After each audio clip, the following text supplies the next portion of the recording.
This is the world of Pierre-Auguste Renoir, a world without bad news, where the sun is always shining, the company is always good, and life's simple pleasures are everything. In the mid-19th century, art was serious, formal, and confined to the studio. But France was changing. Railways were connecting the city to the countryside. And a revolutionary invention, the tin paint tube, meant artists could finally take their easels outdoors. They were called the Impressionists. Renoir and his close friend Claude Monet often painted together, challenging each other to capture the fleeting moments of modern Parisian life. In the summer of 1869, as they painted side by side the exact same scene at La Grenouillère, a bustling floating café on the Seine, their canvases revealed two completely different worlds. Monet saw light, he saw water. But Renoir saw people. He saw life.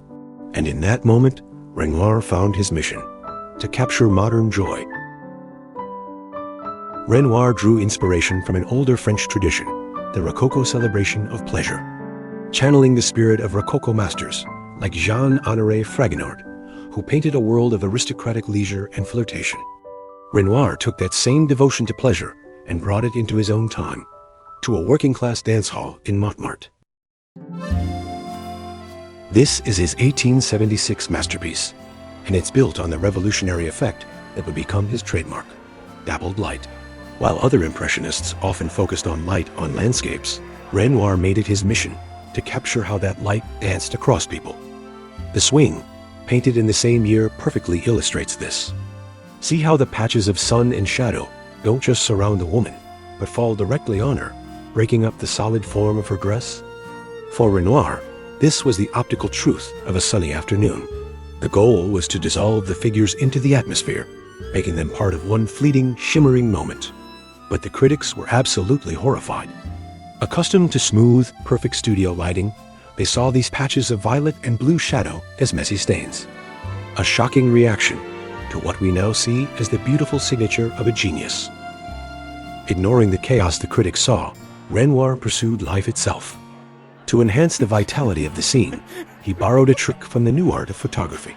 He crops the scene, cutting off figures at the edge to make the viewer feel like they've just stumbled into the middle of the moment. This isn't a stiff portrait. It's a lively, electric mix of Montmartre's working class and bohemian artists, all mingling together in his idealized vision of a perfect Sunday afternoon. Before Renoir, such a relaxed, everyday moment was never deemed a worthy subject for a great painting. He made it immortal. 5 years later, he created this, an ambitious answer to critics who called Impressionism flimsy. It's a group portrait, a still life, and a landscape, all fused into one monumental canvas. A celebration of the new bourgeois leisure, of escaping the city for a perfect day on the river. Here, his mastery of light is more complex. It's not the direct sun of the Moulin, but the soft, diffused glow filtering through the striped awning, making the white linen practically luminous. Among these portraits of his actual friends, he paints his future wife, Aline. The scene is alive with intimate conversations and flirtatious glances.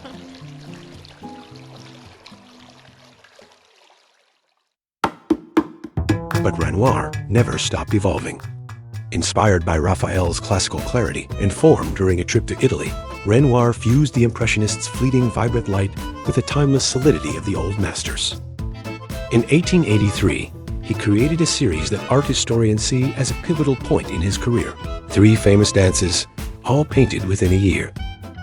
First and most celebrated of the trio, Dance at Bougival, often acknowledged as a masterpiece of synthesis.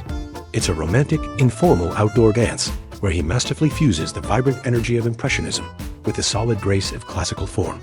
It was a bold new direction. Having created this perfect blend, Renoir then seemed to deconstruct it, painting 2 companion pieces that explored the extremes of French social life. On one hand, Dance in the City, a formal high society ball. Here, he isolated the classical element. The brushwork is controlled, the light uniform, the composition is formal. A picture of sophisticated, almost choreographed elegance. On the other hand, dance in the country. In this rustic setting, he unleashed his inner impressionist. The light is natural and warm. The composition is open and dynamic. The joy is unrestrained. The brushwork is energetic, and the moment feels completely spontaneous.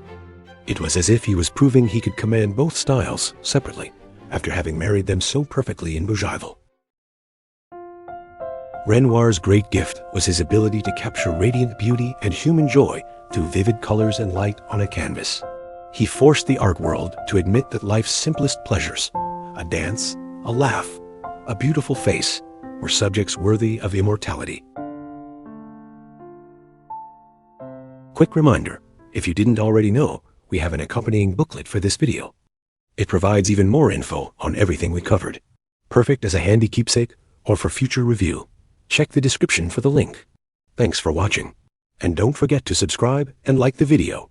See you next time.